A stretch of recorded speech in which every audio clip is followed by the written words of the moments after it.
Good afternoon, everyone. This is Judge Stickles. We're on the record in the case of Lannett Company, Inc. et al., case number 23-10559. This is the first day hearing. I'm going to turn the virtual podium over to proposed counsel for the debtors to provide background and review the motions today. So, Mr. Cohen, good afternoon. Good afternoon, Your Honor. For the record, Howard Cohen, Fox Rothschild, LLP, counsel to Lannett Company and its related debtors. Your Honor, as an initial matter, we just wanted to thank the court and its staff for coming up to speed so quickly and agreeing to hear the first day motions today. We also want to thank Mr. Kudia, who is here with us today from the Office of the United States Trustee, for working with us very constructively to resolve virtually all of the U.S. trustees' issues. I believe the only open issues are going to be related to the disclosure statement scheduling motion, which we'll take at the end of the hearing today.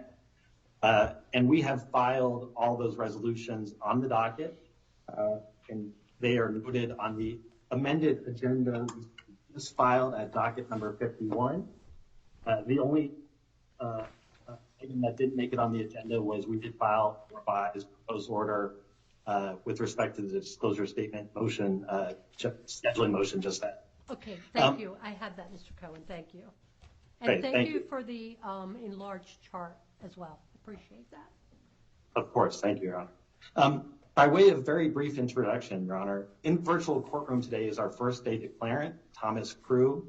He is the Chief Executive Officer of the debtors, as well as Thomas Kim, who's a Managing Director with FTI, our proposed financial advisor to the debtors, whose declaration we submitted in support of use of cash collateral. Your Honor, the first day declaration is found at docket number 15, and the declaration of Mr. Kim in support of cash collateral is found at docket number 14. And both of these declarations provide the evidentiary support for the first day motions that are before the court today. Your Honor, before moving forward, we would ask that both of these declarations be admitted into evidence in support of the motions for purposes of today's first day hearing. Okay. Well, first of all, let me welcome you, Mr. Crew and Mr. Kim.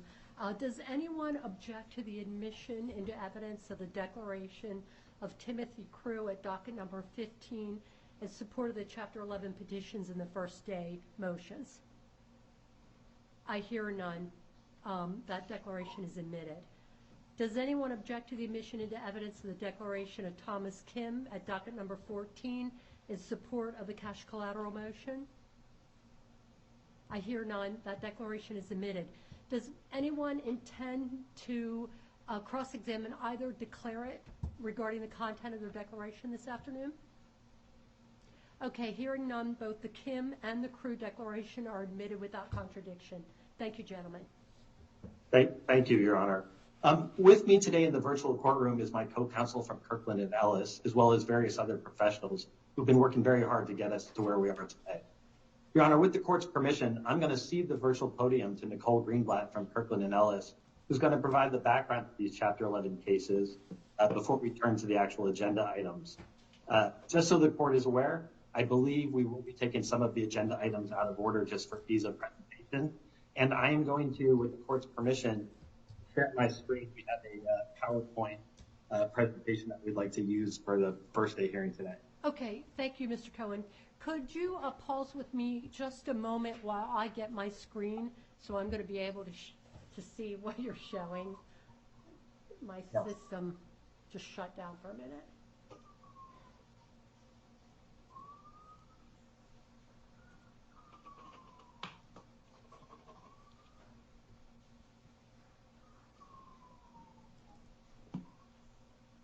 Bear with me, my apologies. Of course.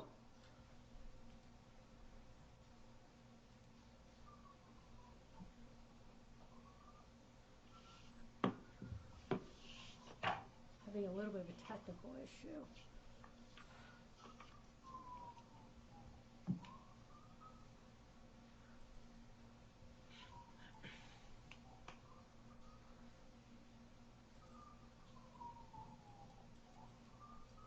Okay, I'm good. Thank you.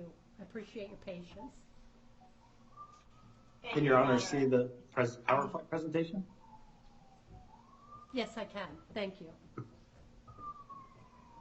Good morning, Your Honor. Nicole Greenblatt from Kirkland & Ellis on behalf of proposed counsel to the debtors, Lannett and affiliated debtors. Good afternoon.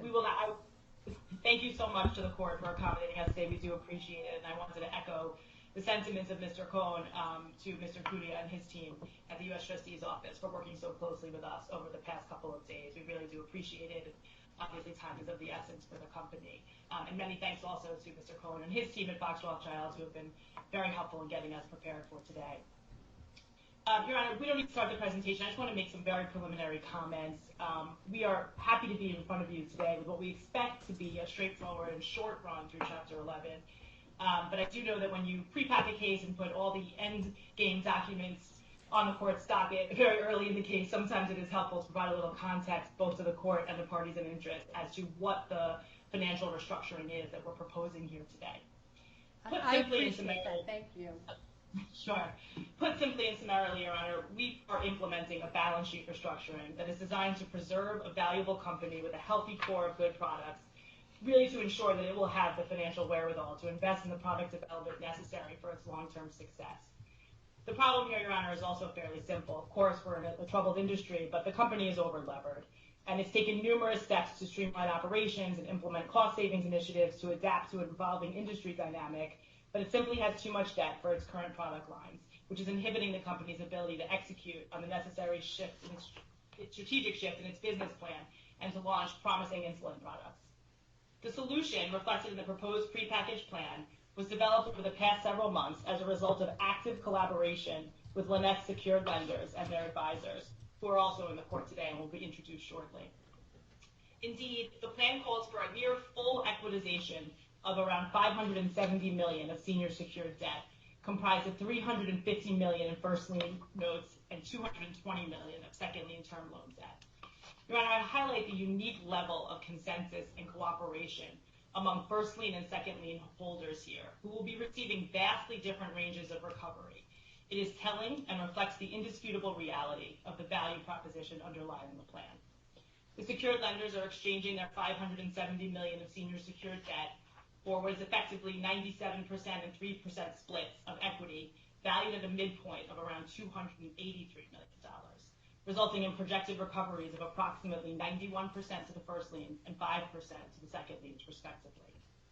In addition to taking a significant impairment of their claims, these holders are fundamentally underwriting a business plan and base case forecast that's inherently uncertain given the reliance on products that have yet to launch for this company, but that reflects a core belief in the forward business plan of Lannett.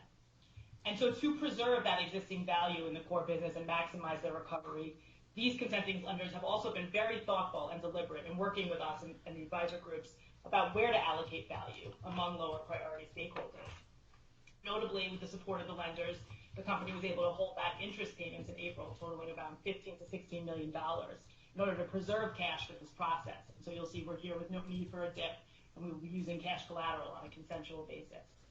But perhaps most importantly, Your Honor, a central tenet of this balance sheet restructuring is to ensure business as usual for Lannett.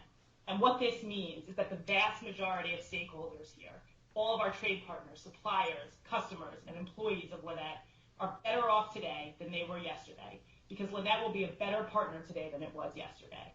By eliminating nearly all of its debt and associated debt service costs of approximately $42 million annually, Lannett will preserve sufficient liquidity to invest in product development and critical partnerships that will drive the business forward. To be sure, Your Honor, this is a crammed down pre-pack, and we are proposing to eliminate $85 million in unsecured convertible notes, and the company's public equity will be canceled with no distribution contemplated. But for these subset of stakeholders, the practical reality is that they are actually no worse off as a result of this restructuring. The company's stock has been on a consistent decline for several years, with a market cap hovering below $50 million for the past year and an overhanging threat of delisting. And on April 19th, the New York Stock Exchange commenced that delisting process as a result of the market capitalization falling below $15 million for 30 consecutive trading days. This nominal market capitalization reflects that equity has nominal value, if any, under the existing $657 million debt load. The unsecured convertible notes have likewise been trading at substantial discounts to par for well over a year, and have fell below 20 cents on the dollar to start this year, with further recent declines. Your Honor, there is no question that the capital structure is broken, and so it should be no surprise to anyone that we're here. In many ways, this restructuring is effectuating the market reality and reflects a prudent and efficient path to implement a take-private transaction that will right-size Lannett's balance sheet, enhance its liquidity, set the company up for profitability during a critical development stage of its promising insulin products, all while seeking to maximize recoveries to supportive lenders at the top of the capital structure, who are also taking a massive discount on their claims. So although we can never promise no fanfare, we are cautiously optimistic that all market participants will view this restructuring as we do, both inevitable and sensible, as well as thoughtfully executed. So That is can all. I stop you there a second? So Class 5, which is the GUC claims, or excuse me, general unsecured creditor claims, so is that all general unsecured creditors except the convertible notes? Yes. Okay. And it includes more than just trade claims? You indicated Yes. employees as well? Okay. Yes. And what I mean more broadly is not necessarily treatment under the plan, which I recognize is for another day, and we'll be back before you with confirmation, but more broadly in terms of the relief we're seeking today, that employee wages and benefits will continue unimpaired, a lot of negotiation with the lenders around assumption of existing employment agreements, all really go forward business as usual, irrespective of whether people have existing pre-petition claims that need to be treated under the plan. Okay, thank you. And so, Your Honor, that is, of course, all for another day, but not in the far distant future, so I did want to preview it, and today we will get on with doing the necessary to get the court up to speed on the business and its need for the first day relief we're seeking today, which we hope will effectuate the transaction that the parties have been working so hard on over the past several months. So with that, I will turn it over to my partner, Josh Altman, to get going on the agenda. Okay, thank you. Good afternoon, Your Honor. Josh Altman of Kirkland & Ellis. Good afternoon. Your Honor, I'm going to just go through a few slides to supplement what Ms. Greenblatt said, hoping to avoid too much duplication. The company dates back to 1942 and has a long legacy in the generic pharmaceutical industry. It has approximately 500 employees in the United States who are part of the development and sales of generic versions of brand medicines. It manufactures and distributes over 100 products, approximately half of which are top 3 in market share. I want to briefly introduce, Your Honor, to a few of the key players in the case. Mr. Crew, you've already met through the first day declaration. John Kozlowski, the company's CFO. Sam Israel, General Counsel. Maureen Kavanaugh, Senior VP and Commercial Operations Officer. And John App, the VP and Chief Quality Operations Officer. Your Honor, on the professional side, Kirkland & Ellis and Fox Rothschild are representing the company. Guggenheim Securities is the company's proposed investment banker. FTI is the company's proposed financial advisor, and Omni will be serving as notice and claims agent. Your Honor, I also want to introduce the presence, I don't see them on video, but I know they're on the line, of counsel of the ad hoc group at Sullivan & Cromwell, and their investment banker, or financial advisor, Houlihan Lokey. We've been working closely with them to reach today and obtain the consensus that we have here today. Your Honor, it's a relatively simple organizational structure. Just want to note we added the Armenian entity here for completeness. That entity is in the process of being wound down. It's not a debtor. The other 4 entities are the debtors, and I'm the debt. The capital structure, Your Honor, is also straightforward. Ms. Greenblatt covered it, so we won't go into too much detail, but the company has about approximately $657.17 million in total funded debt. Your Honor, to give a bit more color, on the company and some of the industry and financial pressures that led to the comprehensive restructuring being proposed today, Lannett has partnerships with various market players to develop and market generic medicines. Key to the company's profitability is its ability to invest its profits into future product development and partnerships. Indeed, some of the most anticipated products, the insulin glargine and biosimilar insulin aspart, we discussed in the first day declaration, are part of partnership development. These 2 products are at the core of the company's future business, but in a best case scenario are not expected to launch until calendar year 2024 and 2025 respectively. And they require significant additional investment, and they remain subject to FDA approval. Unfortunately, as we sit here today, as we set out in our papers, the industry pressures are depressing the company's revenue and therefore its reinvestment capability. It's worth noting for a minute that these industry pressures are across the board. There have been several bankruptcies, for example, Acorn, Intelligent, and Aceto in the last couple of years. Similar industries, similar problems. Your Honor, pricing is being pushed down by consolidation on the retail and pharmacy purchaser side. There are 3 large players that purchase approximately 80% of the product. That gives them significant pricing leverage, needless to say. And at the same time, there's a supply side issue. International suppliers are entering the industry. Most medicines are seeing multiple competitors, higher numbers than in the past for the same drugs. That's obviously putting additional pressure on price. Importantly, Your Honor, those lower cost and new entrants have an operating and manufacturing base that's outside of the United States and significantly less costly. So it's increasingly difficult with all of these pressures for Lannett to remain competitive. And the overarching story here, Your Honor, is the $660 million worth of debt.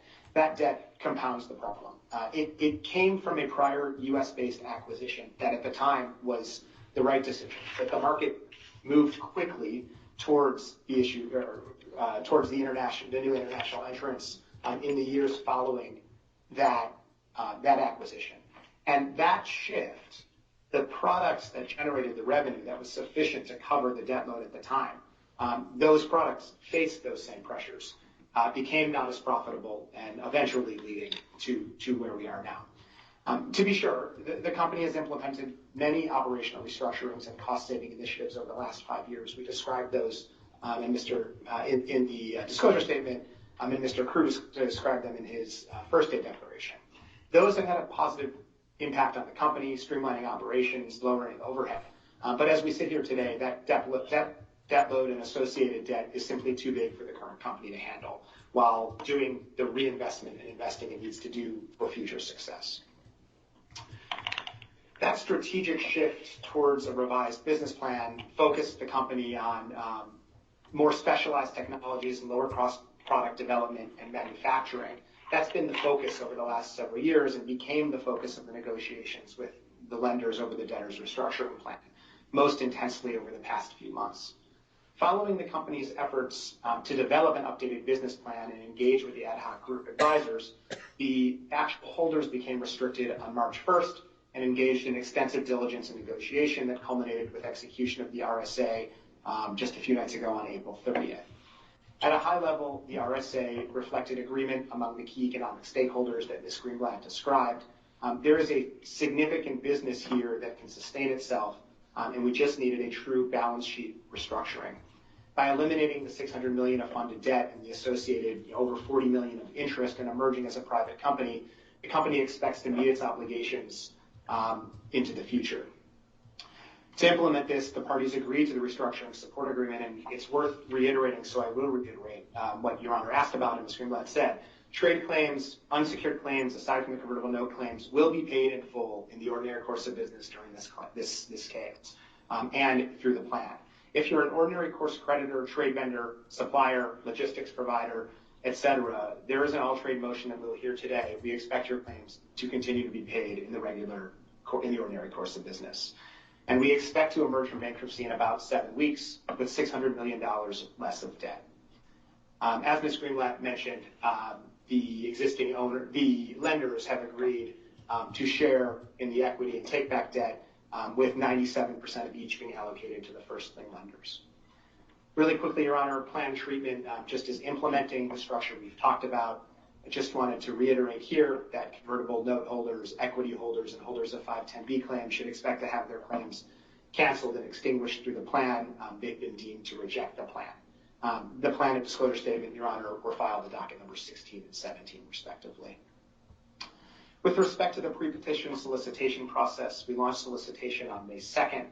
Prior to launching, Omni coordinated with the nominees and claim holders, so they were expecting and received the solicitation materials by email. They've continued to coordinate over the last 2 days. To date, all of the second lien lenders have voted to accept the plan. The first lien note holders, it's just a bit of a longer process administratively, but they are in the process of voting to accept the plan as well through their nominee. The voting deadline is May 16th at 5 p.m., which is a full 10 business days for votes to come in.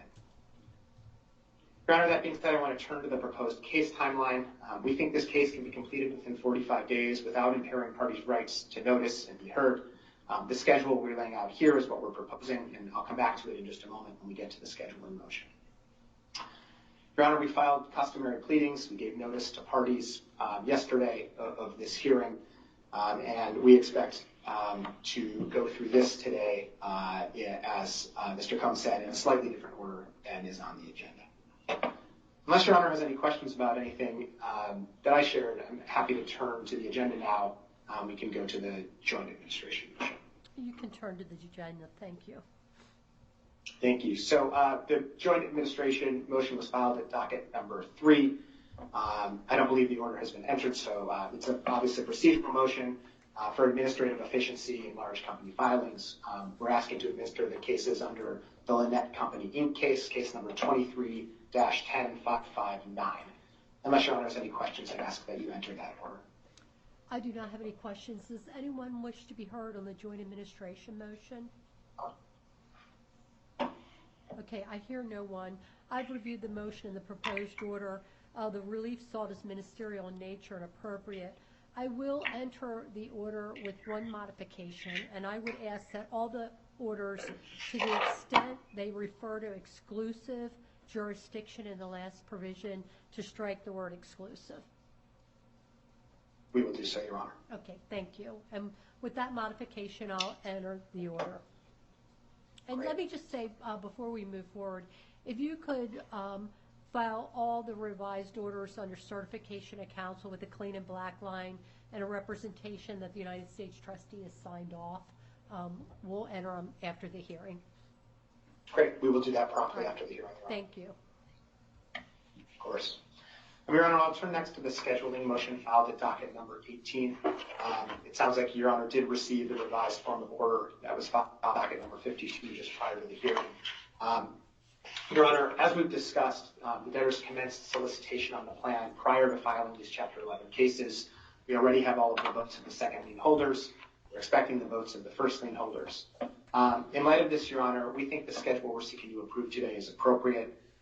We are seeking a combined disclosure statement and confirmation hearing in 35 days on June 8th. Omni, the company's claims agent, is ready to start serving the notice of combined hearing today as soon as an order is entered. So absent any unforeseen circumstances, we don't think that this requires any shortened notice. We believe the parties will have their full time to review and object and under this schedule. With respect to notice to equity holders, Your Honor, Omni has been in touch with the transfer agent. There are 111 parties that are directly registered holders. These are generally former and current employees. There are some asset managers that have direct registration. FTI coordinated with DTC to get a security report. Those 107 nominee and custodians have been included as well. There were also 69 additional contacts that were in company records that were not duplicative. So we added those to the list as well. We expect all of those parties to be promptly served, and then the nominees will serve the beneficial holders through the appropriate process. Your Honor, in connection with this motion, we're seeking customary approval of forms of notices. In conversations with Mr. Kudia, we agreed to make the approval of these forms of notices conditional and subject to the final order. We're also seeking customary relief with respect to, that's common in prepackaged Chapter 11 cases, with regard to waiving the requirement to file schedules and statements and waiving a 341 meeting of creditors. In each case, to the extent that the debtors reach the effective date of a plan within 75 days. I believe there's an open point with the United States trustee here. Mr. Kudia wants to reserve his right to hold a 341 meeting. We felt that wasn't necessary under the circumstances.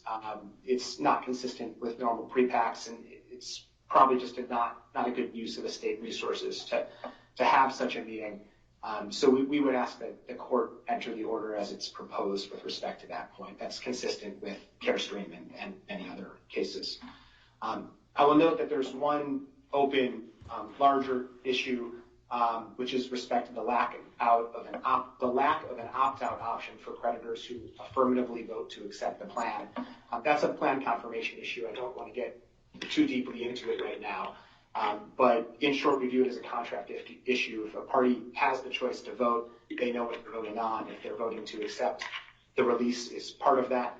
And if they choose to opt out, they can reject and choose to opt out. So we don't think that's going to be an issue with confirmation. It is consistent with many other cases, plans. We did add reservation of rights language in paragraph 9, so I wanted Your Honor to have the context of where that came from. Mr. Padilla also raised that he wants us to serve the actual plan and disclosure statement in paper with all of the notices of non-voting status. Your Honor, this is, the notice very clearly directs people to the free resource, which is the Omni website, and includes phone numbers should people need paper copies. So setting aside environmental issues with 213-page document going up on at least 400 parties, the cost is $10,000 just to serve nominees, incremental amounts for beneficial holders.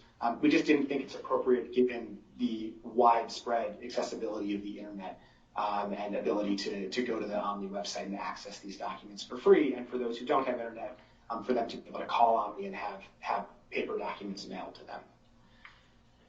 Your Honor, that's all I have. To the extent helpful, I'm happy to walk through the changes to the order with specificity. I think I generally did that now. Otherwise, we would ask that Your Honor enter the order filed at docket number 52, I believe it was. All right, well, I'd like to hear from the trustee regarding the trustee's objections. Good afternoon, Your Honor. Joseph Cuvier for the United States Trustee. Good afternoon, Mr. Cudia. I guess first off, I'll start by thanking Mr. Cohen and also the Kirkland team for working with us to get the vast majority of our issues resolved before this hearing. And again, thanks to them for reserving our rights in regards to confirmation. I'll start with the 341 issue. Your Honor, the position of the United States Trustee is that he does not want his hands tied, but merely to remove our obligation to hold the 341 meeting. At this time, I'm not aware of any intention to call a meeting, but we feel it's appropriate to not require it to be held rather than to prohibit it from being held. Further, 341E allows the court, after notice in a hearing, may order for cause the U.S. trustee not to convene a hearing. There are certainly parties here that are parties in interest that have not received any notice in this case yet, and may very well have an interest in the UST conducting a 341 meeting. So for those reasons, I ask that the trustee be not required to hold the 341 meeting, but that he not be prohibited from doing so should the circumstances arise. So he wants a preservation of the right to hold the 341 meeting? That is correct, Your Honor. As I stated, right now we know of no intent to hold a 341 meeting.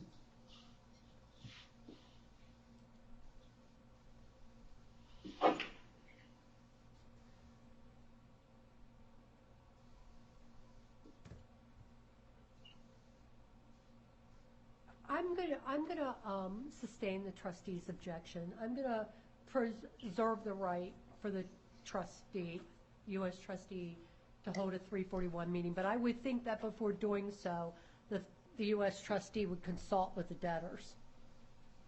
Absolutely, Your Honor. Thank you, Your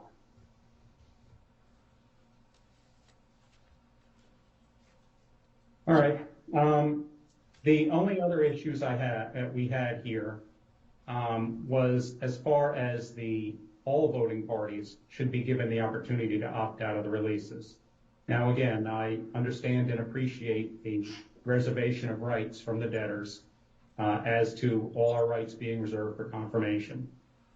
The reason I bring it up now is that, given our familiarity with past rulings, we can avoid a potential need to resolicit and further delays if the opt-out form is sent out to all voting creditors with instructions that even if they vote to accept, they can opt out if they so choose. The trustee is also aware that there are probably many creditors bound through the RSA to give those releases, but those that are not should be given the opportunity. Further, we will be objecting at least to the fully impaired creditors being deemed to give releases if they don't opt out. And we suggest opt-ins be provided for those classes, again, for the same reason, to avoid potential delay. And as to the new 14B paragraph, where those holders of claims that are interested. Mr. Cudia, can you give me a chance to get it in front of me? Oh, absolutely. All right. Could you start over again? I'm sorry. As to which? It's new provision 14B. Excuse me. New provision 14B. Oh, in the form of order. Yes, in the form of order. Sorry. I'm sorry.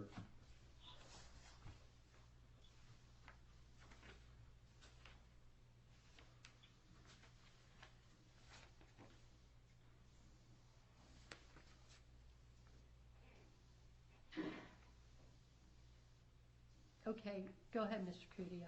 Yes, the U.S. trustee would like to see that all parties that are deemed to reject get the full package. They have to make a determination in order to know whether to object to the plan. We're on a tight timeline. A lot of those parties will end up being beneficial holders of equity who the notice will take a little time to get to. And any time saved would probably be worth it. That's all I have, Your Honor. Thank you. So, Mr. Cudia, I just want to make sure I understand, and let me just get the chart in front of me.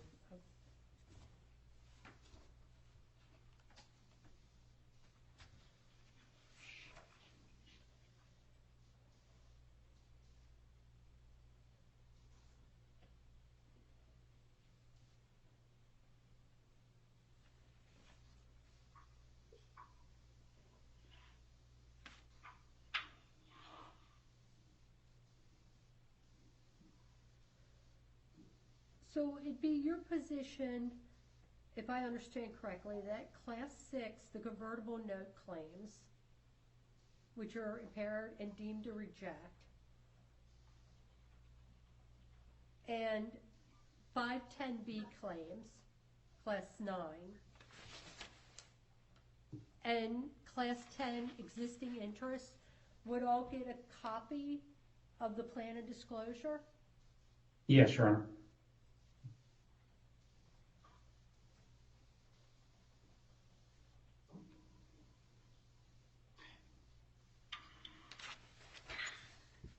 And Your Honor, I would just note the notice, just to reiterate, the notice does very clearly tell parties how they can access that. It's just a matter of printing and mailing. We're not going to stand on our laurels here. It's just cost and time. We can get it out. I just think they already are going to be receiving, very clear access to how to get those documents. Mr. Cudia, I'm curious.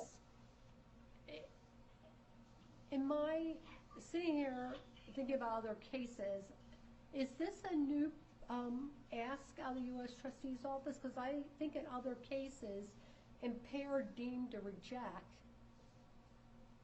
generally does not receive a copy of the plan and disclosure statement. I have consulted internally on the matter, Your Honor. I am not aware that it's a new position for the United States Trustee's Office, but I'm also aware that the relief the debtors are requesting has been granted.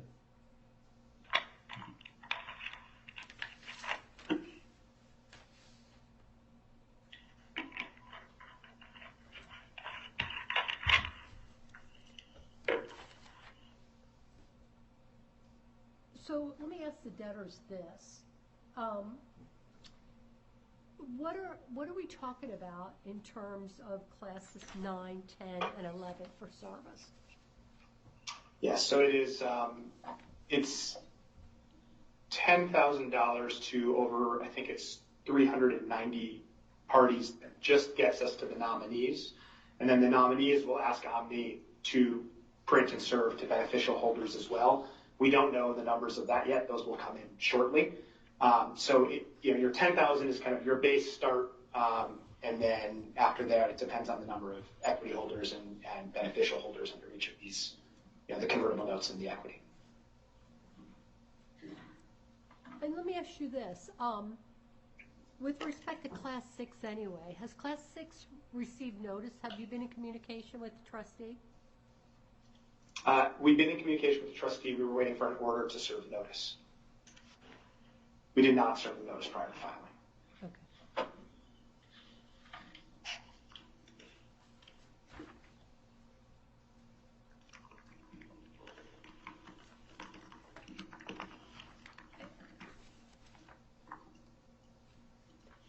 I'm looking at this, and this is generally sophisticated parties who are who have access to go online and get these documents, and if they can't get them online, they can certainly reach out to debtors' counsel or the claims and noticing agent to obtain a copy. So I'm going to overrule the United States trustee's objection, and I think there is precedent in this jurisdiction for impaired, deemed rejecting parties not to receive hard copies of documents. Thank you, Your Honor. Thank you, Mr. Kudia.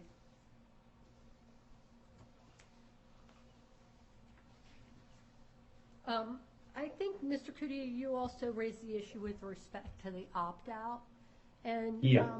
And this is an issue that I have expressed concern in the past, and I'm not prejudging confirmation in this scenario, but I will make it very clear to the debtors that I have ruled that an opt-out is distinct from voting for or against a plan.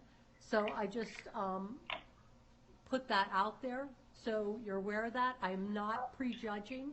I have not looked at the plan in this case, I mean, other than generally. So, but if it's the debtor's position that they want to proceed in that route, I will allow it, but I just want to be very clear. Understood, Your Honor. Thank you. We will discuss, and if we decide to make a change, we will do so in the proposed form of order.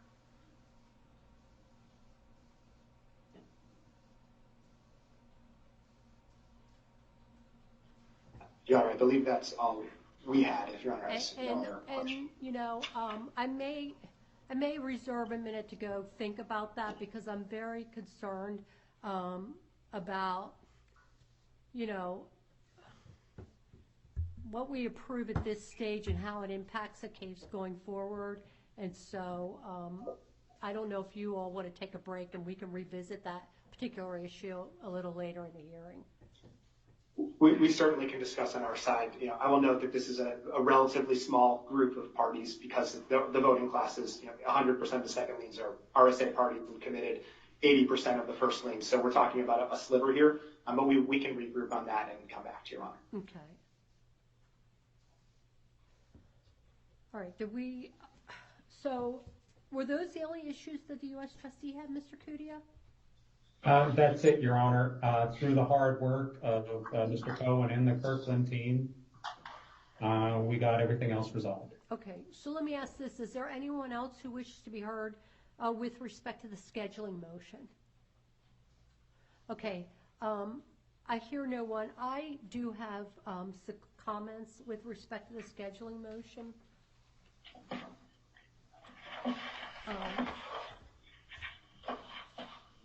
And I apologize in advance if I duplicate modifications that have been made, because I will work off of the black line, but I'm not sure that I had studied it based on the comments when I reviewed last night. So with respect to paragraph 2 of the order, which this is the time frame,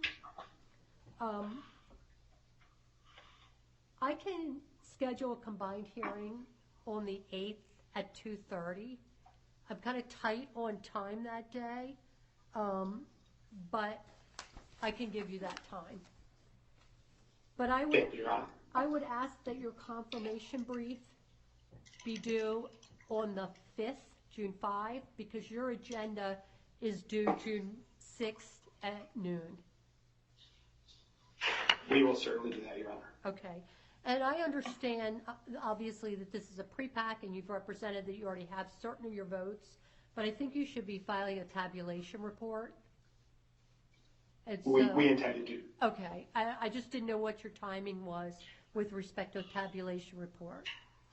Yeah, we will file it prior to the reply brief. It's usually, we can probably file it even sooner given the voting deadline here is May 16th. It's going to be a declaration in support of confirmation by Omni. Okay. Yeah, so if you could file it,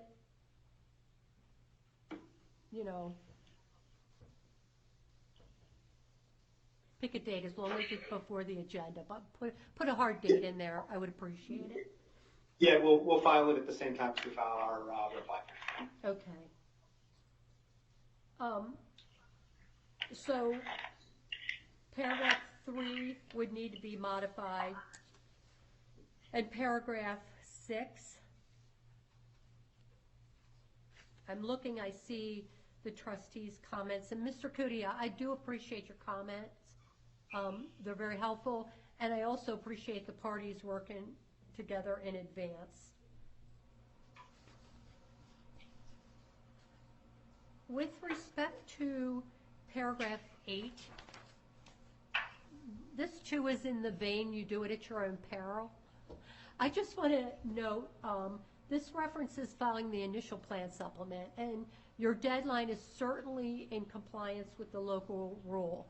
What I would say, though, is that sometimes a lot of plan supplements, by using the word initial, I want to avoid a document dump on the eve of a confirmation hearing, and I just say you do that at your own peril. If somebody walks in and says they need additional time to review documents, I'm likely to give them additional time. Understood, Your Honor. I just want to be fair.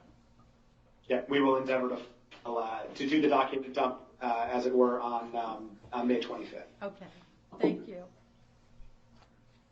And then my final comment is to just remove the word exclusive from paragraph, what is now paragraph 22.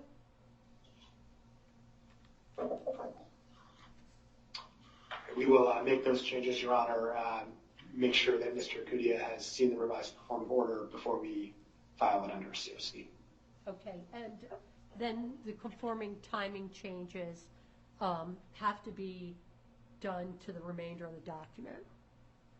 Correct. Yes, Your Honor. And with that, I will approve the scheduling order, having not heard any further objection or comment. Thank you, Your Honor. I will turn the podium back over to New York and my colleague, Ms. Jones. Okay. Good afternoon. Good afternoon, Your Honor. Elizabeth Jones of Kirkland Dallas on behalf of the debtors. Can you hear me okay? I can. Thank you. Your Honor, we're going to continue taking the agenda a little bit out of order. The next item we'd like to address is item number 11 on the agenda, the debtor's cash collateral motion. Okay. Your Honor, pursuant to this motion, the debtors are seeking consensual access to their cash collateral in exchange for providing their pre-petition secured parties with adequate protection. We're also seeking to modify the automatic stay to the extent necessary and schedule a final hearing. As stated by Mr. Cohen earlier, we filed both the declaration of Mr. Tom Kim at docket number 14 and the first day declaration of Mr. Timothy Crew at docket number 15 in support. Your Honor, consistent with the theme of these cases, we're here on a consensual basis to access our cash collateral. The terms of the order and as embodied in the motion are consistent and typical with cases of this size and what we're seeking. In exchange for that consensual use of cash collateral, the debtors have agreed to provide both their pre-petition first lien note holders and second lien term loan lenders with adequate protection in the form of replacement liens to the extent of any diminution in value, subject both to the carve-out and any permitted liens, and in addition, super priority adequate protection claims, also to the extent of any diminution in value. In addition, Your Honor, the debtors have agreed to pay the fees and expenses of counsel incurred during these cases, both typical here and under the pre-petition debt documents. Finally, Your Honor, the debtors and the pre-petition secured parties have worked together on a consensual 13-week cash flow budget that outlines essentially the guidelines for these cases and the terms of use of the cash collateral. That was attached as Exhibit A to the proposed order. And there are also additional customary events of default that we think are both reasonable and appropriate here and tied to the agreement, embodied in the RSA and the plan. Your Honor, shortly after filing, we worked with Mr. Pudia to resolve the Office of the U.S. Trustee's concerns. The resolution of those issues are embodied in the revised proposed order filed at docket number 38. We greatly appreciate Mr. Pudia's quick response to our order and resolution of those issues. So, Your Honor, unless you have any questions or if you would find it helpful, I'm happy to walk through those changes. But otherwise, the debtors request entry of the revised proposed order at docket number 38. I have a couple of, let me ask first, does anyone wish to be heard on the cash collateral motion or the revised proposed form of order that's at docket number 38? Okay, I hear none. I don't see any hand raised. So I am going to proceed with a couple questions that I have. Of course.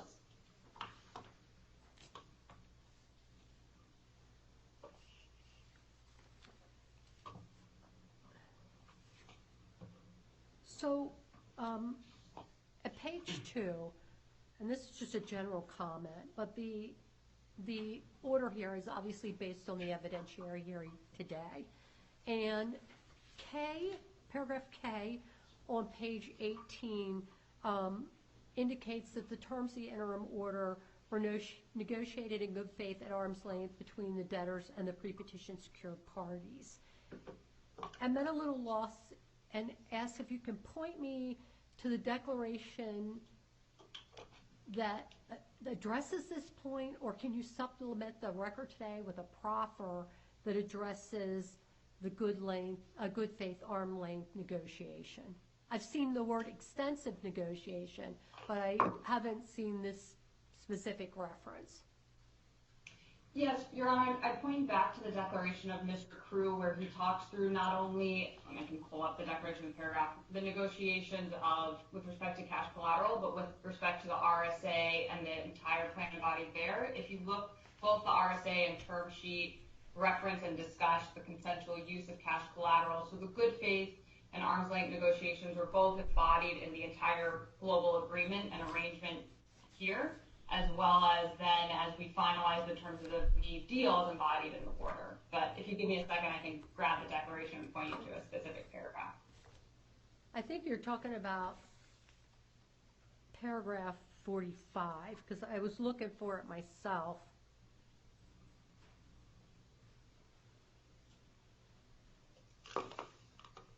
So you're... I'm sorry, I wasn't sure if there was another question directed there. Well, no, I'm trying to, so you're saying that the RSA subsumes the negotiation of this order in it? Correct. Okay.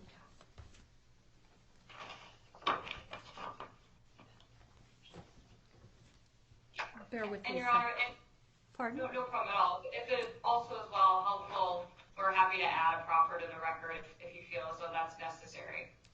Given the specificity of the statement, I think that would be helpful.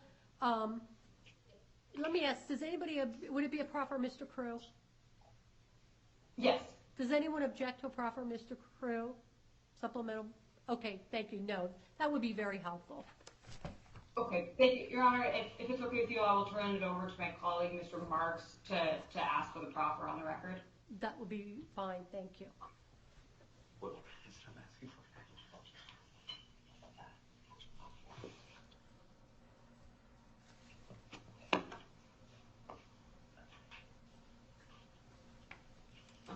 Good afternoon, Your Honor. Aaron Marks for the debtors. Good afternoon, Mr. Marks. Mr. Crew, can you state your name for the record? Timothy C. Crew. Good afternoon, Mr. Crew. You've obviously read your declaration. You helped prepare it, Yes, sir. and that was admitted in evidence or order. Yes, sir. Okay. With respect to the cash collateral,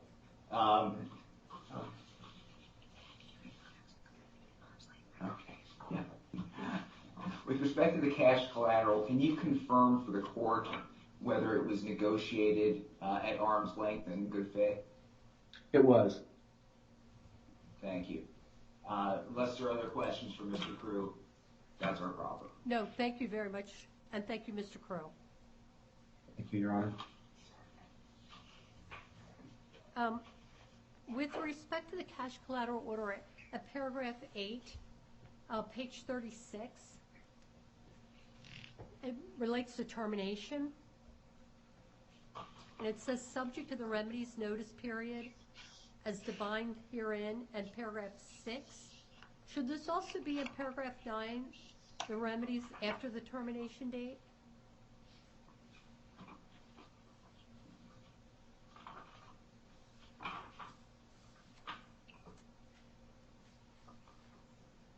Your Honor, Elizabeth Jones of Kirkland Mouse on behalf of the debtors, again for the record. You're asking if paragraph 8 should also include subject to paragraph 9? Yes. Yes, yeah, we are happy to make that change. I may be misreading it.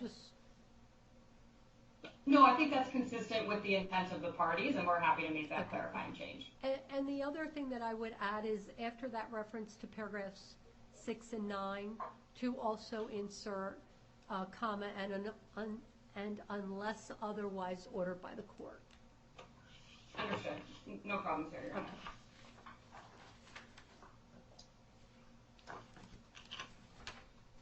And then my final comment is on paragraph 31, just to insert the final hearing date and objection deadline. Absolutely, Your Honor. We would propose to do that at our confirmation hearing on June 8th, if that is acceptable to you. Okay, that's acceptable. Yeah, if we need to carve out additional time on another date for anything we don't get to, because I don't know at this point how things are going to play out, but certainly. Yes. I wouldn't generally start the confirmation hearing and second day at 2:30, but unfortunately I don't have other availability on that day. Okay. Hopefully this one will be very quick on a final basis. And again, Mr. Kudia, thank you very much for your involvement in the modification to the cash collateral order. You picked up a lot of the comments I had, and I do appreciate that. Thank you, Your Honor. Oh, so let me just say, based on the record before me, including the Crew First Aid Declaration and the Kim Declaration in support of the cash collateral motion and the budget, I will approve the motion with the modifications we discussed. The debtors have established an immediate need to access liquidity to preserve the value of their estates. The debtors and the pre-petition secure parties have agreed to the consensual use of cash collateral. Mr. Crew has testified the interim order was negotiated at arm's length and in good faith, and they are the most favorable terms that the debtor was able to obtain under the circumstances. And access to cash collateral is in the best interest of the debtors' estates, the creditors, and all parties in interest, and necessary and appropriate to avoid immediate and irreparable harm. So if you submit that order under certification council, we'll get that entered. Thank you. Your Honor, when we provide a revise, is it better to redline it to the order we originally filed or the supplemental? And this, I guess, goes along for all the others. The supplemental is absolutely fine. Just the modification since you last filed the order with the court. Okay, understood. Thank you, Your Honor. Thank you for asking, because that's very helpful. Your Honor, may I just put my head in here? Thank you for the entering the order. This is Benjamin Veller from Sullivan and Cromwell, representing the ad hoc. Good afternoon, Your Honor. We represent the ad hoc crossover group, which you've heard a few references to. I thought this was a good time just to introduce ourselves. We obviously are supportive of the company's filing, the proposed transaction. transactions, and the timeline that Your Honor has now walked through with debtors' counsel. You've now addressed, I think, the two primary orders that are of most importance to us. But of course, if Your Honor has any questions, we are available. I just wanted to thank you and the U.S. trustee and the debtors as well. Okay, thank you.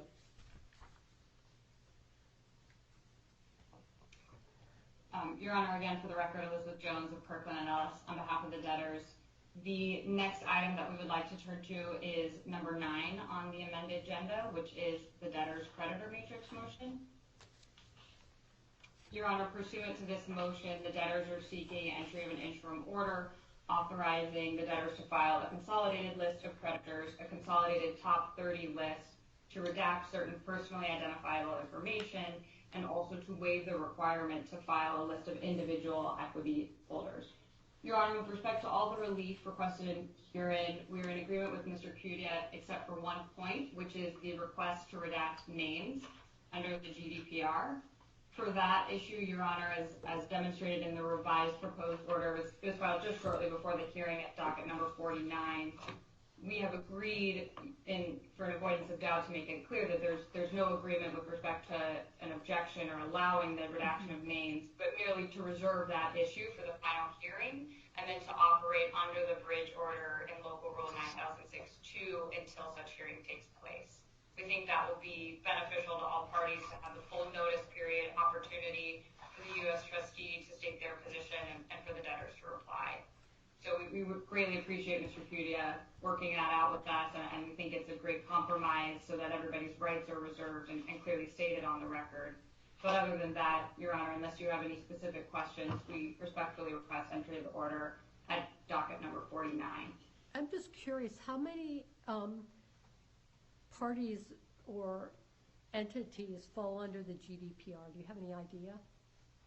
Yes, we did check, and it's I would probably say a handful, around 100. It's not a ton, but because this is also a company going from public to private, and these individual equity holders will have the opportunity to opt out, although, again, we're not filing that, or we're seeking to not file that list, and we're serving it through the beneficial rather than directly. We know that there will be participation, or potentially by a wide variety, and again, given the nature of these cases and how quickly and with respect to trade creditors, the need to continue business as usual, our goal is here to provide the maximum amount of privacy possible.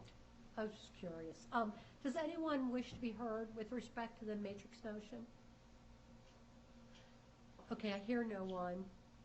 I have reviewed the motion and the revised proposed order. I will grant the relief on an interim basis. We can maintain the status quo pending a final hearing. So with that, I would add, though, please insert the scheduling and strike the exclusive from jurisdiction. Absolutely, no problems. Thank you, Your Honor. Thank you. With that, I'd like to see the virtual lectern over to my colleague, Ms. Streitbach. Good afternoon. I'm sorry, I can't hear you. Good afternoon, Your Honor. Can you hear me? I can. Good afternoon. For the record, Annie Dreisbach of Kirkland & Ellis for the debtors. If Your Honor is okay with it, we'd like to take it to agenda item 13. This is the debtors' wages motion, which was filed at docket number 19. Your Honor, the motion seeks entry of interim and final orders authorizing the debtors to pay pre-petition wages, salaries, reimbursable expenses, health benefits on account of their compensation and benefits programs, and to continue to administer those programs in the ordinary course of business on a post-petition basis. As set forth in the motion, and as Your Honor has heard, the debtors have approximately 500 employees. They also have 10 independent contractors. Maintaining the workforce is critical to the debtors' operations. The motion describes the various wages and benefits programs. We're happy to provide more detail on those programs, but at a high level, the debtors estimate that they will have a total of $2.9 million in outstanding amounts owed on account of the compensation and benefits programs, which we are seeking to pay on an interim basis. I do want to flag, Your Honor, that the debtors do maintain a short-term incentive program and a retention program, but the debtors are not seeking to make any payments on account of these programs by this motion, nor do they expect any payments will become due during the Chapter 11 cases. Your Honor, we filed a proposed interim order with the motion. That's docket number 19-1. There have been no revisions since it's been filed, but of course we will take Your Honor's comment to apply to all orders about exclusive jurisdiction. We'll strike that language. So unless Your Honor has any questions, we would ask that you enter the order as will be modified. Does anyone wish to be heard with respect to the wages motion? I hear no one. Based on the facts and circumstances described in the motion as supported by the first day declaration, I'm prepared to approve the interim relief. The facts and circumstances of the case establish that the importance of the employees to the debtor's business and the success of this Chapter 11 case. And the debtors have satisfied their burden necessary to carry the motion, including Rule 6003. So I will enter the order, but I do have an additional modification. And that is with respect to paragraph 3. It references the aggregate cap. What I would ask you to do is include a breakdown similar to the chart in paragraph 12 of the actual motion. And I'm okay if you just want to attach the chart as an exhibit to the order or put it in the order itself. But I just like that to be in the form of order itself, so parties know what it is. Absolutely, Your Honor. We will do that. Thank you. So with that, I will enter that modified order. Thank you, Your Honor. So next, I will turn to item number 4 on the agenda, and this is the motion to appoint Omni as claims and noticing agent pursuant to 156C. This was filed at docket number 6. Mr. Deutsch is on the line. He's supplied a declaration in support of this motion, and I see him on the line right now. Should Your Honor have any questions? Your Honor, the debtors have more than 200 creditors. In fact, they have more than 5,000 creditors. The debtors have followed protocol in this district, reviewing 2 other proposals, and ultimately concluding that Omni serve as claims agent. We believe Omni is well qualified to serve as the noticing agent here. The proposed order was filed at docket number 6-1. This reflects comments from Mr. Kudia, including to paragraph 15, which provides that the limitations of liability in the engagement letter has no effect during the Chapter 11 cases. And Your Honor, just an administrative point, I realize I did not move Mr. Deutsch's declaration into evidence, so at this time I'd like to do that. I see Mr. Deutsch is on the screen. Does anyone object to the admission of Mr. Deutsch's declaration in support of the retention of Omni as claims and noticing agent? Hearing none, the declaration is admitted. Does anyone wish to cross-examine Mr. Deutsch regarding the content of his declaration? I hear none. It is admitted without contradiction. Would anyone like to be heard with respect to the retention of Omni or the proposed form of order? I hear no one.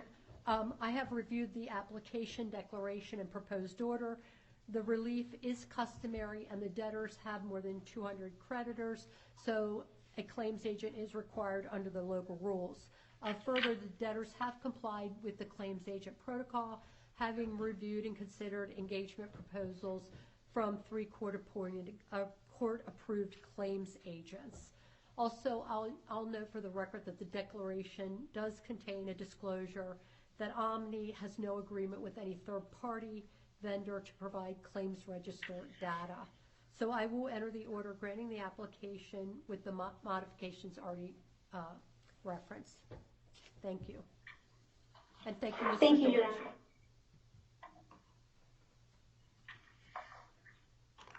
Okay, next I would like to take it to agenda item number 2. This is the all trade motion. It was filed at docket number 4. So as Your Honor can expect, a company that develops and manufactures pharmaceutical products has a large and complex vendor base that supports the debtor's operations. These trade partners include suppliers of raw materials, packaging components, chemicals, and other pharmaceutical products, as well as others who are critical to the debtor's business. Currently, the debtors have approximately $20.1 million in accounts payable currently outstanding to these trade parties. Of that amount, $1.2 million are 503b9 claims, and the remaining $18.9 are general unsecured claims.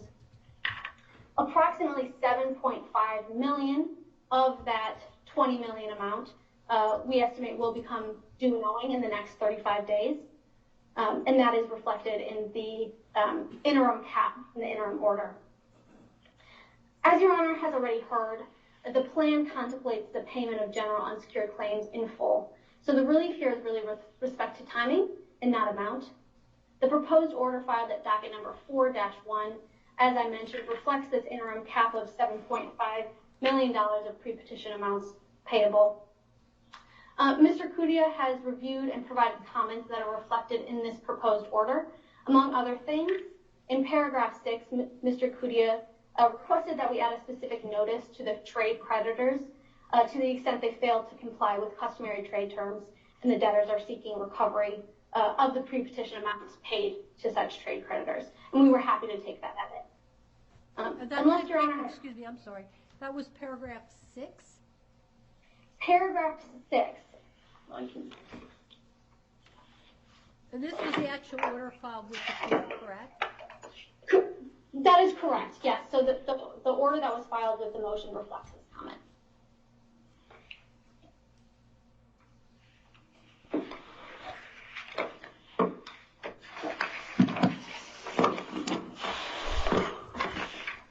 Bear with me a second. I'm looking at the wrong order. No problem. I'm pulling it up myself.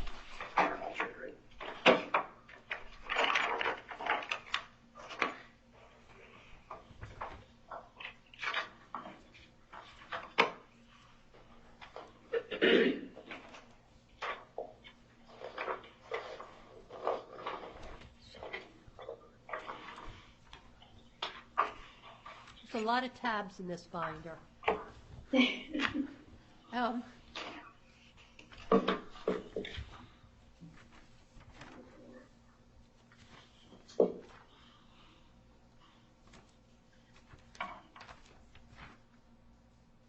Okay, well, I had a concern with paragraph 7.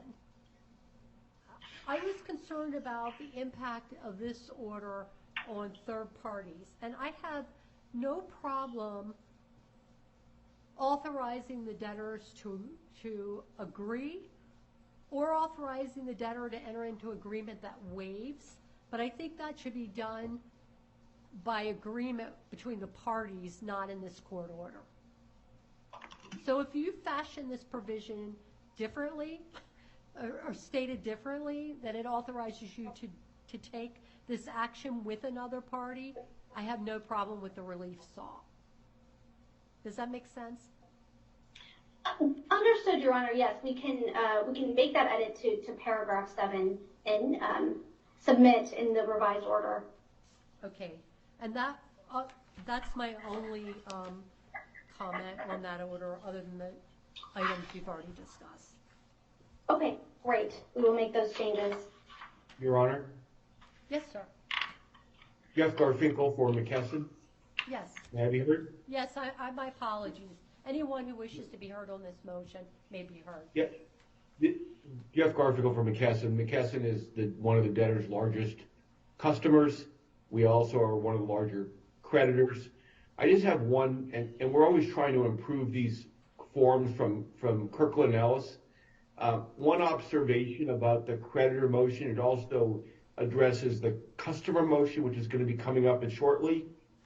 The way these motions are drafted, and that's not an offense to the debtor or the Kirkland firm, are from a unilateral debtor perspective, but from a creditor perspective, they don't address 362A6 and the creditor sending just a general invoice to the debtor saying this is how much is owed in terms of otherwise violating the automatic stay. So I maybe not this case, but Kirkland needs to think about the creditors, because most of our clients that are on the creditor side have very strict internal controls when a debtor files bankruptcy, they stop sending invoices because they don't want to be in violation of 362A6, which is any act to collect a pre-petition debt. And if you're saying you're going to pay and you're getting court authority to pay pre-petition debt, which we're absolutely fine with, then the creditor should be permitted to send to the debtor invoices without being worried that they're now violating 362A6, which prohibits any act to collect a pre-petition debt. Just how we can improve these forms going forward, Your Honor. I understand. And perhaps it's something you want to speak to the debtors in terms of final order. That's fine, Your Honor. It's just as we do these get kind of repeated and repeated in all these cases, we're kind of trying to improve them along the way. And I appreciate your comment, particularly in the context of this particular case.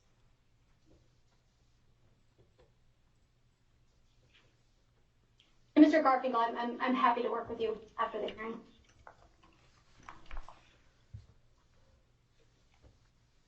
Does anyone else wish to be heard with respect to the motion? Okay, well, I've reviewed the motion and proposed order. I'm satisfied based on the record presented. The relief is appropriate. So I will enter the order when it's submitted as a certification to council. Thank you, Your Honor. So next up is the taxes motion, and this is agenda item 6. This motion was filed at docket number 8. The debtors are seeking entry of interim and final orders authorizing them to remit and pay taxes and fees, including income and franchise taxes, sales and use taxes, property taxes, customs, and other regulatory taxes and fees that are payable or will become payable during the cases. Like the previous motions, the proposed interim order does contain an interim cap of $980,000 related to taxes and fees that will become payable in the next 35 days. The proposed interim order that was filed at docket number 8-1 does reflect comments from Mr. Kudia. There have been no revisions to the order since it was filed. Of course, Your Honor, we will file an amended order with the changes we've discussed. Unless Your Honor has any questions, we'd request that the interim order be entered as modified. Let me ask, does anyone wish to be heard with respect to the taxes motion or the proposed order? I hear no one. I have a question with respect to the $980,000. What type of taxes is that? Is that one particular type of tax, or is that one particular type? So that amount reflects various taxes and fees that we discussed in the motion. I have a breakdown if it would be helpful, Your Honor. I was going to say, could you just insert the breakdown or chart, however you want to do it, in the form of order at paragraph 3, where you reference the aggregate amount? Absolutely, we can do that. And then the other question I have is, are any of these taxes old and disputed taxes? Not to my knowledge, Your Honor, but I can check on that and get back to you. I do know that there was a pending audit. No assessment has been made on that audit. But otherwise, I'm not aware of any disputed amounts. But of course, happy to confirm that and get back to you. Okay. We can address that at the final hearing if there's something that needs to be addressed. So I've reviewed the motion. I'm satisfied based on the record presented and the representation of counsel that the relief is appropriate and warranted. I'll enter the revised interim order when it's submitted under counsel. Thank you. Or certification of counsel. Thank you, Your Honor. So with that, I will turn it over to my colleague, Simon Briefel, who will take us through the balance of the agenda items. Okay. Thank you. Good afternoon. Good afternoon, Your Honor. Simon Briefel of Kirkland & Ellis on behalf of the debtors. Can you hear me okay? I can. Thank you. Great. So as my colleague mentioned, I'm going to take us through the remainder of the agenda and starting with the equity trading motion that was filed at docket number 9. So the motion is designed really to protect the debtor's tax attributes by minimizing the risk of an ownership change that would significantly limit the tax attributes of the debtors. By these motions, the debtors are seeking approval of certain procedures that are customary in this district and others to be able to monitor and object as appropriate to certain transfers of ownership that could trigger an ownership change and, as I mentioned, certain transfers of ownership of Lannett Company, Inc. Common stock. Specifically, with respect to the debtors' tax attributes, as of December 31st, 2022, the debtors have estimated that they had approximately $329 million worth of federal net unrealized built-in loss, $112 million worth of federal net operating losses, and $160 million worth of business interest expense carried forwards. I will note that the debtors believe at this time that they have one substantial shareholder who owns 5.1% of the debtors' common stock. We previewed the order with the Office of the United States Trustee prior to the petition date, and the order that you have in front of you incorporates Mr. Kudia's comments. I will also note that we filed a revised proposed order this morning. We realized that there was a mistake in the number of shares that were required to become a substantial shareholder. It was a typographical error, so we corrected that, but there were otherwise no other changes. So unless the court has any questions, I would respectfully request entry of the order. Does anyone wish to be heard with respect to the motion? I hear no one.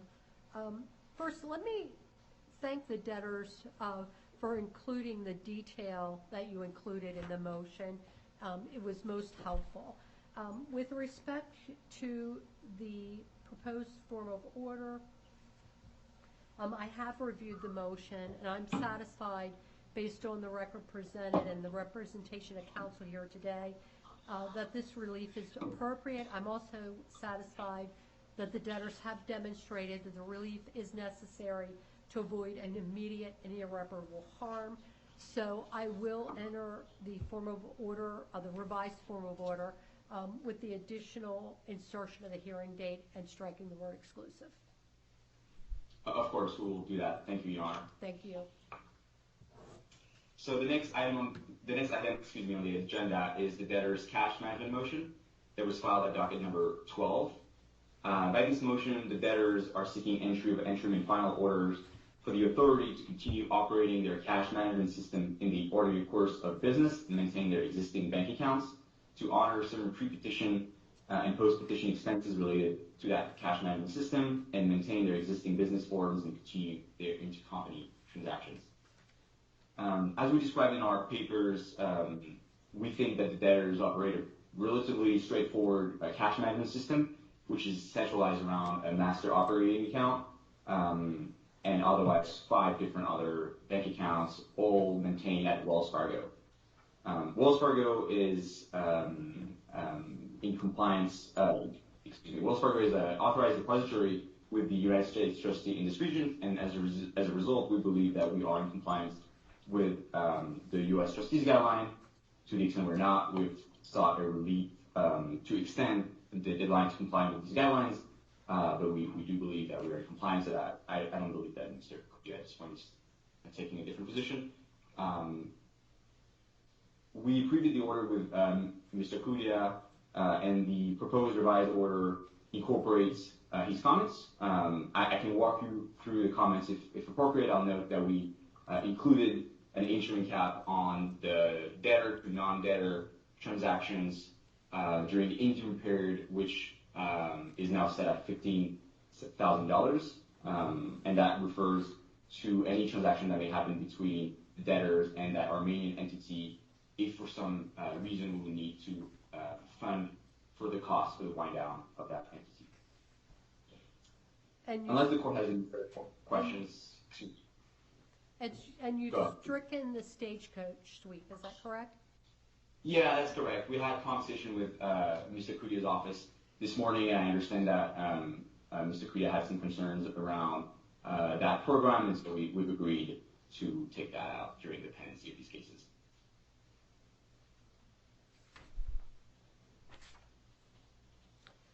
Does anyone wish to be heard with respect to the cash management motion? Yes, Your Honor. Joseph Cudia for the United States Trustee.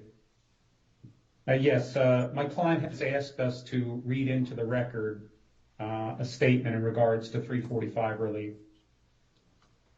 May I proceed? Yes, please. Section 345 obligates the debtors in possession to require from an entity which estate monies are invested, 1, a bond having features defined in Code Section 345B, or, alternatively, the deposit of securities consistent with 31 U.S. Code Section 9303, unless the court orders otherwise. In connection with the cash management motion, we make 5 observations. First, Section 345 places an obligation on the debtor in possession to require protection for its monies from the institutions which hold such monies. Second, while Section 345 does not mention the United States Trustee's Office, the office, in its supervisory role pursuant to 28 United States Code Section 586, assists with the protection of debtor in possession funds by its entry into Uniform Depository Agreements, or UDAs. UDAs obligate depositories to maintain collateral for bankruptcy funds on deposit in an amount no less than 115% of debtor in possession and trustee deposits which exceed FDIC insurance limits. The United States Trustee maintains information on the banks who have executed Uniform Depository Agreements, regularly provides this list to debtors' advisors, and is working to post a current list to its website.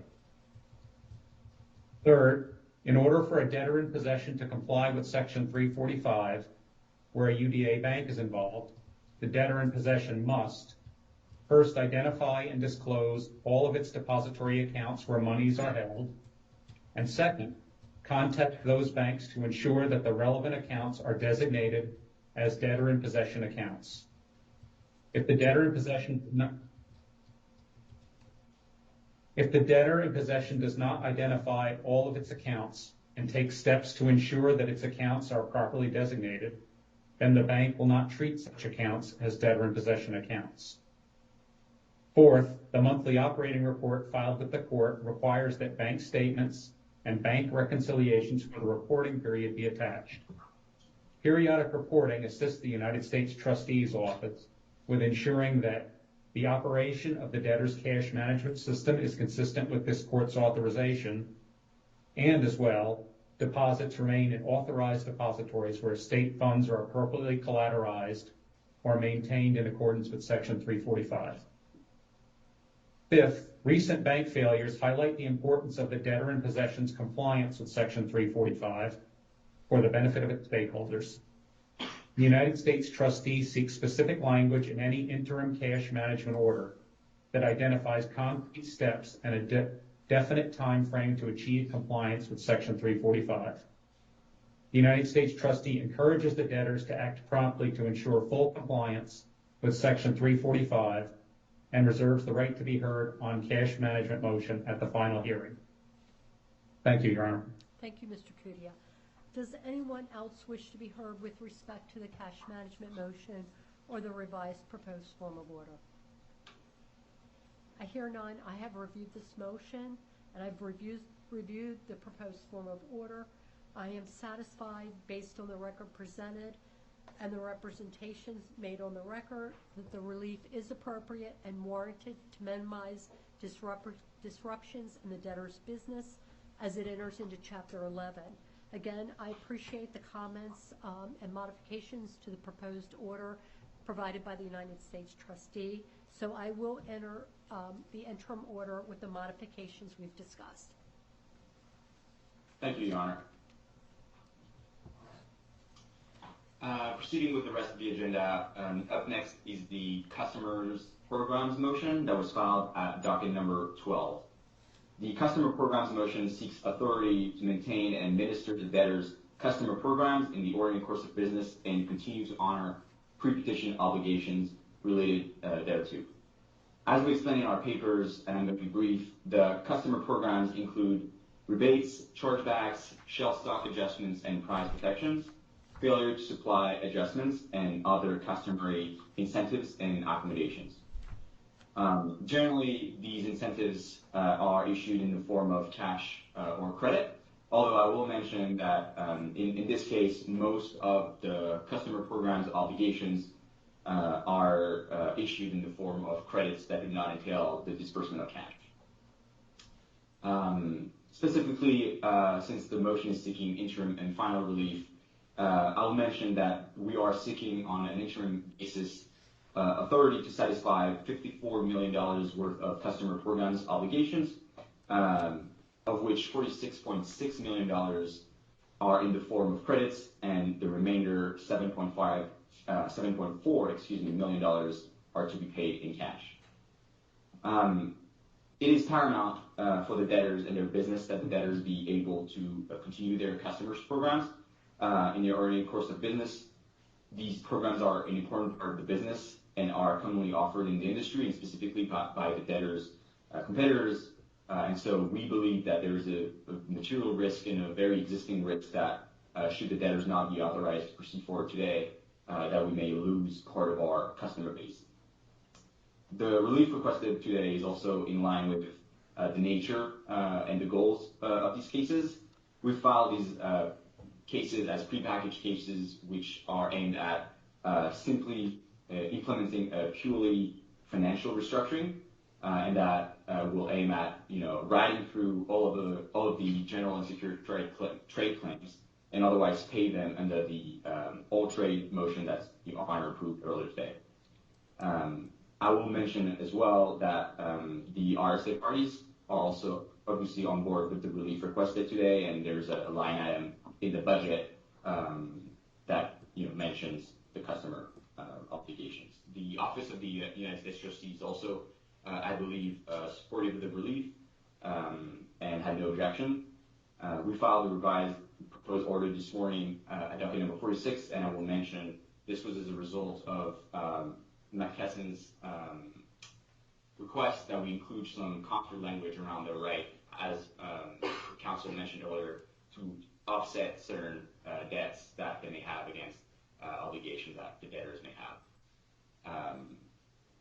Unless the court has any questions, I would respectfully request entry of the order. Does anyone wish to be heard regarding the customer programs motion?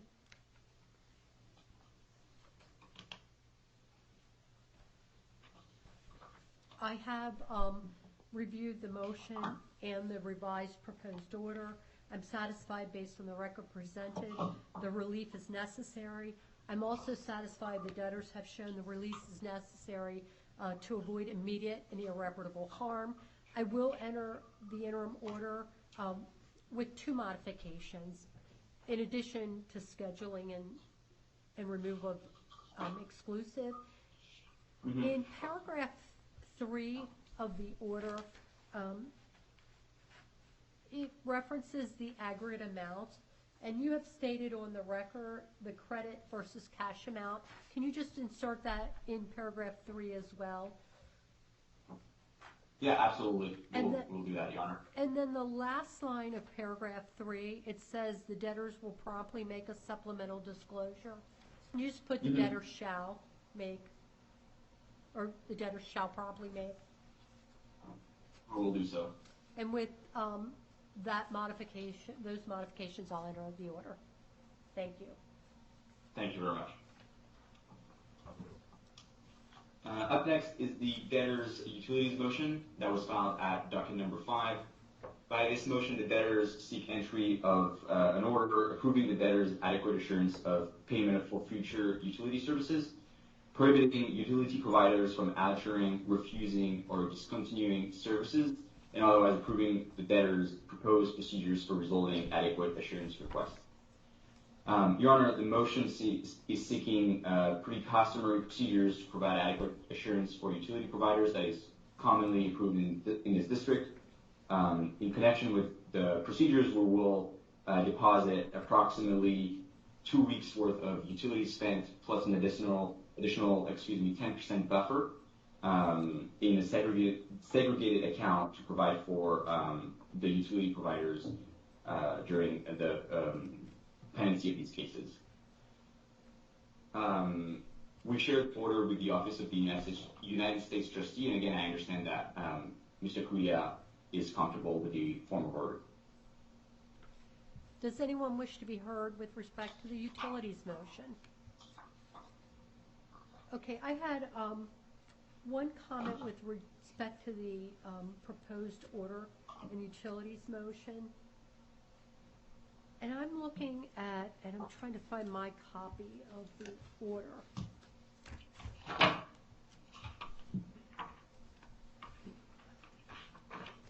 Bear with me a second. No problem. I have in my note, paragraph 4A addresses adequate assurance deposits. Do you see where I am? I have paragraph 4, yeah.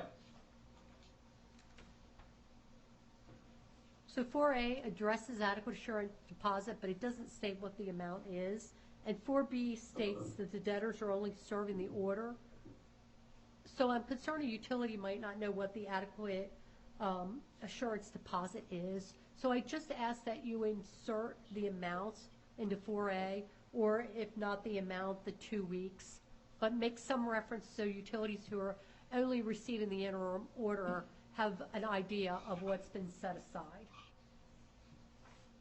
Very well, we'll do so. And just to be clear, you want the aggregate amount inserted in this paragraph as opposed to a breakdown, right? Yes, yes, just an aggregate amount of what you're putting in that deposit. Sounds good. Okay. We'll do so. So Yep. otherwise, I have reviewed the motion. I'm satisfied based on the record, the relief is appropriate, the proposed procedures are reasonable, and they're consistent with procedures routinely granted in the district.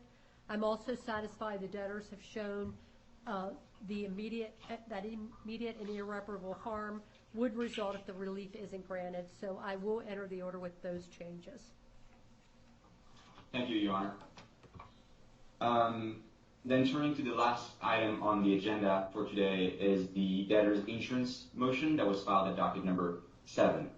By this motion, the debtors are seeking authority to maintain coverage under their insurance policies and the surety bonds that they have and pay related obligations, renew, supplement, modify, or twist insurance and surety coverage in the ordinary course of business and related relief. As we explained in our papers, the debtors maintain 22 insurance policies administered by a number of third-party insurance carriers, as well as 10 surety bonds, all of which are issued by Hartford Fire Insurance Company. The annual premiums for the insurance policies and the surety bonds total approximately $3.1 million, not including applicable deductibles, although at this point we do not believe that any deductibles are outstanding.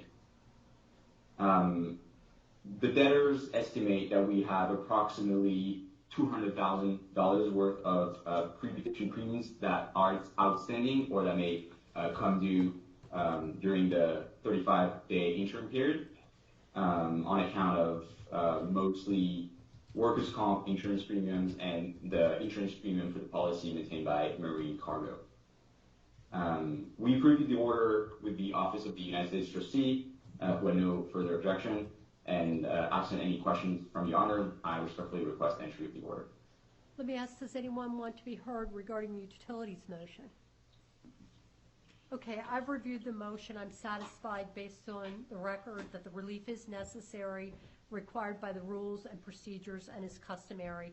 So I will enter the interim order with the inclusion of the hearing date and the removal of the word exclusive. Sounds good. Thank you very much, Your Honor. And I think with that, that concludes our agenda for today. So unless the court has anything else, we wanted to thank you very much for your time and accommodating us today. Certainly. I just let me just circle back because I wanted to see if counsel had anything further regarding solicitation. I just want to make sure that I gave an opportunity before we close today. Your Honor, I'm just trying to get the camera back on here. There, I think at this time we're going to go forward. Josh, for the record, I think we're going to go forward at this time as planned, and we to the extent we have to deal with something in confirmation and do opt-outs, after the effective date at that stage, we can deal with that. Well, and certainly, let me just be clear that that issue is not before me today, and you will have all rights to argue your position at the hearing. We certainly understand that. Okay. Thank you, Your Honor. All right. Thank you all, and have a great afternoon. We stand adjourned. And we'll look forward to receiving your orders. Mr. Cohen, if it gets late, if you could just let us know the status. Are there any that you have to have today? Your Honor, I'd like to aim for cash management, wages, and the disclosure statement so that we can get solicitation going today. So we're going to Right. Okay. All right. We're going to try to get those over as quickly as possible. Okay, terrific. Thank you so very much, everyone. Yes, Mr. Cohen. Just for housekeeping purpose, I think Omni may have been the only one where, am I correct, where there's no change? Like, is that one ready to be signed? Should we include anything with Omni? Checking for. Bear with me a second. My notes are kind of out of order. Yeah. I might have exclusive in it.